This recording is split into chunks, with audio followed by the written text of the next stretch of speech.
Here we are going to see how to find the domain and range of composition of two functions, which is a part of precalculus. Okay, let's go to the question that we have over here. That is find the domain and range of f dot g. So which is a composition of two functions f and g, where f of x equals to x square and g of x equals to square root of x into 2. Okay, so let's write the formula for composition of two functions. That is f dot g equals to f of g of x. Okay, before we start finding the domain and range of the composition of two function or the composite function, that is f dot g.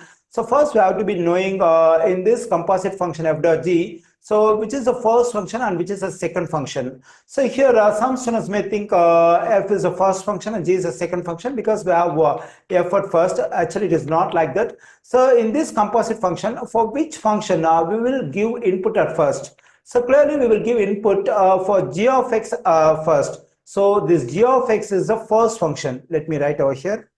So this g of x is the first function and the other function, that is f, is the second function. So let me write it. So before we start finding the domain and range, so always we have to be clear with the first function and second function in the composition of two functions, that is f dot g. Okay, so to get, let's discuss the domain, how to find the domain of the composite function, and then we can discuss how to find range. Okay, so actually first let's understand what is domain. So for example, if there is a function domain, let's consider even the function f of x. So for example, if I want to get the domain of this function f of x, so that is the set of values of x for which the function f of x is defined. That's called a domain. Okay, so here to get the domain of the composite function f dot g, first I have to write the domain of the first function. In this case, it's g of x. So let me write the domain of the first function g of x. Let me write it over here. So domain of the function g of x is nothing but the values of x for which this g of x is defined. Okay, here when I consider g of x, the function g of x, we have square root. It contains square root. So whenever we have square root, we cannot have negative values inside the square root. So inside the square root, either we can have 0 or only positive values. So the stuff we have over here inside the square root in the function g of x, that is x negative 2, can either be 0 or greater than 0. So we can write that one over here. X negative 2 has to be greater than or equal to 0. That is, it can be 0 or it has to be a positive value. Okay, now let's solve for x in this inequality. For that, I have to add 2 to both sides. When I do so, this negative 2 positive will cancel. I'm getting x greater than or equal to positive 2. In interval notation, we can write this one as x belongs to 2 comma positive infinity. So that is x, this 2 is included. That's why I'm using square bracket over here. So here I'm using a parenthesis because the positive infinity is not included. Okay, now we got the domain of the first function, that is g of x, that is 2 comma positive infinity over here. Okay, now so to get the domain of the composite function, we have to notice an important point. That is the domain of the composite function f dot g can be the same as the domain of the first function g of x that we have written over here, or the domain of the composite function f dot g will lie in the domain of the first function g of x. For that, what we have to do is we have to find the result for this composite function f dot g. So let me do it. So f of g of x over here. So for this g of x, we know the stuff, there is square root of x negative 2. We can plug in this square root of x negative 2 for the g of x over here. Then I'm getting f of square root of x negative 2. Okay, already we know that f of x equals to x square. So at the place of x, we have square root of x negative 2. So to get the stuff which is equivalent to f of square root of x negative 2, so I just have to plug in this square root of x negative 2 for this x over here. Then I'm getting square root of x negative 2, the whole square, then the square root and square root cancelled. I'm getting x negative 2.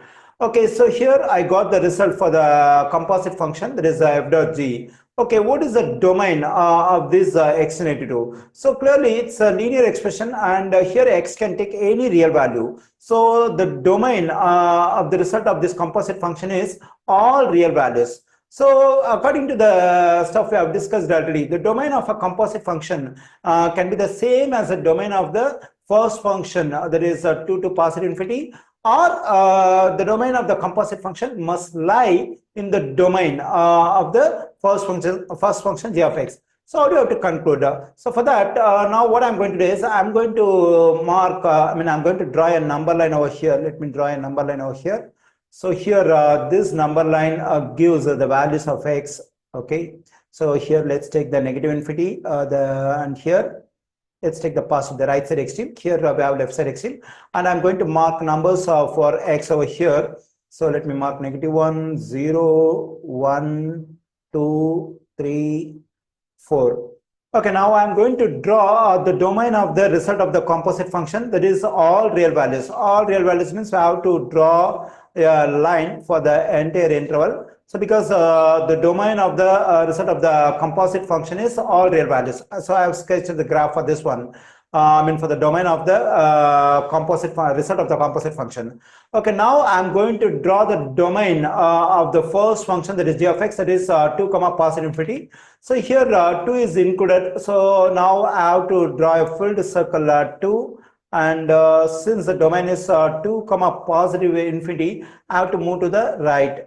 So now the first line over here represents the domain of the result of the composite function, that is all real values. And this one represents the domain of the first function g of x, that is 2 to positive infinity. Okay, now to get the domain of the composite function f dot g, I have to find the common region of these two graphs. What is the common region? So clearly this is a common region for the two graphs I have sketched. So the common region, what interval does the common region over here give? So clearly it's 2 comma positive infinity, that is 2 is included. So the common region over here gives the domain of the composite function f dot g. So therefore the domain of the composite function f dot g is 2 comma positive infinity. Okay, now we have completed how to find the domain of a composite function. Okay, now let me erase some stuff over here and see how to find the range of the composite function. Okay, now let's see how to find the range of a composite function. Okay, first let's understand what is the range of a function. Okay, let me consider the function f of x equal to x square over here. So to get the range of this function, we just have to find the values or the possible values we can have for this f of x or the equivalence of x square. That's called range. So range gives the values we can have for f of x. So already we have discussed domain. Domain gives the values we can have for x for which the given function is defined, and range gives the possible values of the function f of x or equivalent stuff. Okay, so to get the range of a composite function, first we have to write the range of the second function. In this case, that is f. Okay, now let me write the range of the second function f of x. So, okay, so that to get the range of the second function f of x, let me consider the equivalent stuff for f of x, that is x square. So what values can we have possibly for x square? So here x is having square. So whatever real number I take for x, always the value of x square is positive. So because of even exponent. So whether I take a negative value for x or positive value for x, always it is positive.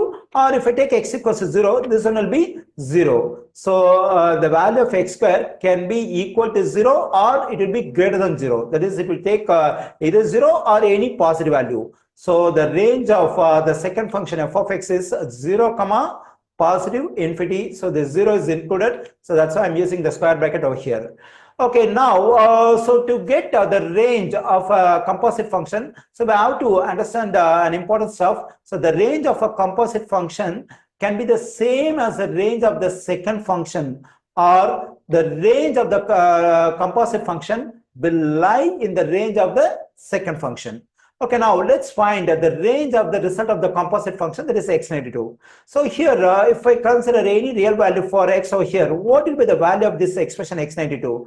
So it can also be any real value. So the range of the result of the composite function is all real values. So here the range of the second function is 0 to positive infinity. So as we have discussed already, the range of the composite function has to be the same as the range of the second function, or the range of the composite function must lie in the range of the second function. So how do we have to conclude? For that, what we can do is we can draw a number line for the range. Okay, I have drawn a number line. Okay, now let me mark the left side extreme, that is negative infinity, and right side extreme positive infinity. And also let me mark some numbers on this number line. Okay, -1, here 0, 1, 2, 3. Okay, so this number line represents the range. Okay, already we have discussed the range of the result of the composite function, that is all real values. Okay, now let me draw the range of the result of the composite function, that is all real values. So we have to mark the entire interval. So let me draw a line to represent the range of the result of the composite function x82. Okay, now let me draw the range of the second function f of x, that is 0 comma positive infinity, where 0 is included. Since 0 is included, I have to draw a filled circle at 0. And since it's 0 to positive infinity, I have to move to the right over here. Okay, now to get the range of the composite function f dot g, what I have to do is I have to find the common region of these two graphs. So the common region is clearly this particular part. So this particular part, the common region over here represents the range of the composite function. So this common region gives the interval 0 comma positive infinity, so where 0 is included. So this is the range of the composite function f dot g.